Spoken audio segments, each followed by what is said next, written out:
सबसे बड़ा भक्त कौन? एक बार फिर देवर्षि नारद के मन में यह अभिमान पैदा हो गया कि वे ही भगवान विष्णु के सबसे बड़े भक्त हैं। वे सोचने लगे, मैं रात दिन भगवान विष्णु का गुणगान करता हूँ, फिर इस संसार में मुझसे बड़ा भक्त और कौन हो सकता है। किंतु पता नहीं श्री हरि ऐसा समझते हैं या नहीं। यह विचार कर नारद भगवान विष्णु के पास क्षीर सागर में पहुँचे और उन्हें प्रणाम किया। विष्णु जी बोले, आओ नारद, कहो कैसे आना हुआ। नारद बोले, भगवान मैं आपसे एक बात पूछने आया हूँ। विष्णु बोले, मैं तुम्हारे मन की बात जानता हूँ नारद, फिर भी तुम्हारे मुंह से सुनना चाहता हूँ। नारद ने कहा, हे देव, मैं जीवन भर आपका गुणगान करता रहा हूँ।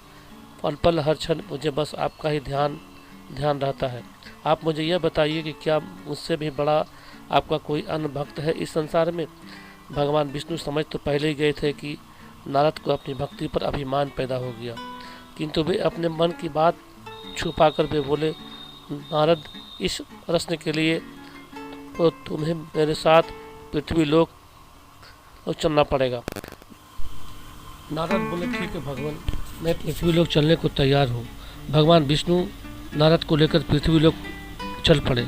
धरती पर पहुंचकर दोनों ने किसान का वेश धारण किया और एक गांव के किनारे बनी एक झोपड़ी की ओर चल पड़े। विष्णु बोले, नारद, मेरा एक बहुत बड़ा भक्त इस कुटिया में रहता है। आश्चर्य है, क्या मुझसे भी बढ़कर किसी की भक्ति हो सकती है। नारद के मुख से निकला, वह भी मेरी तरह आपका ध्यान लगाया रहता है।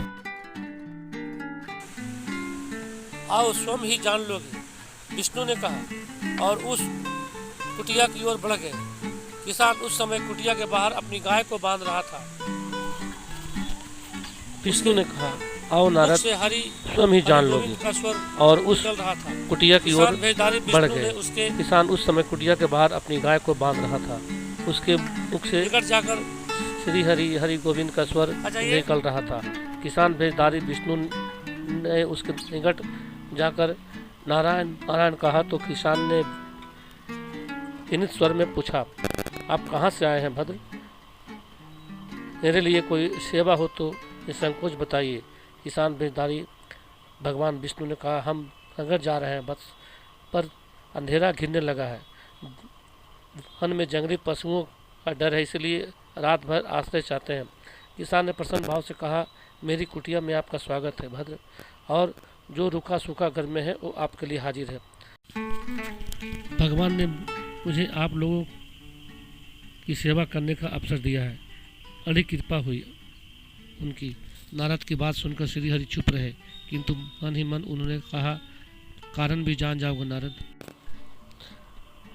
भगवान विष्णु ने एक कलश को तेल से लबालब भरकर नारद को दिया और बोले, नारद, इसे अपने सिर पर रखकर बिना हाथ लगाए सामने वाली पहाड़ी तक ले चलो। ध्यान रहे इस कलश में रखे तेल की एक भी बूंद जमीन पर गिरने न पाए। नारद बोले, यह कार्य सहज तो नहीं है। यह कहकर नारद ने कलश सिर पर रख लिया और पहाड़ी की ओर चल दिए। नारद पहाड़ी तक गए और लौट आए। विष्णु बोले, लौट आए नारद, सब ठीक है ना? अब यह बताओ कि तुम इतनी दूर जाने और आने में तुमने कितनी बार मेरा स्मरण किया? नारद बोले, एक बार भी नहीं भगवान, करता भी कैसे, मेरा सारा ध्यान तो तेल और कलश के ऊपर लगा हुआ था। श्री हरि बोले, अब तुम ही सोचो, यह किसान दिन भर कठिन परिश्रम करता है, फिर भी 2-4 बार मेरा स्मरण जरूर करता है, और तुम एक बार भी ऐसा मेरा स्मरण नहीं कर पाए। विष्णु की बात सुनकर नारद के अंतर्चक्षु खुल गए। वह श्रीहरि के चरणों में गिरकर बोले, मान गया प्रभु, जो संसार के झंझटों में रहकर भी आपका स्मरण करता है वही सबसे बड़े भक्त है। ये कहानी पौराणिक कहानी अच्छी लगी हो तो लाइक कमेंट एवं शेयर जरूर करेंगे। धन्यवाद।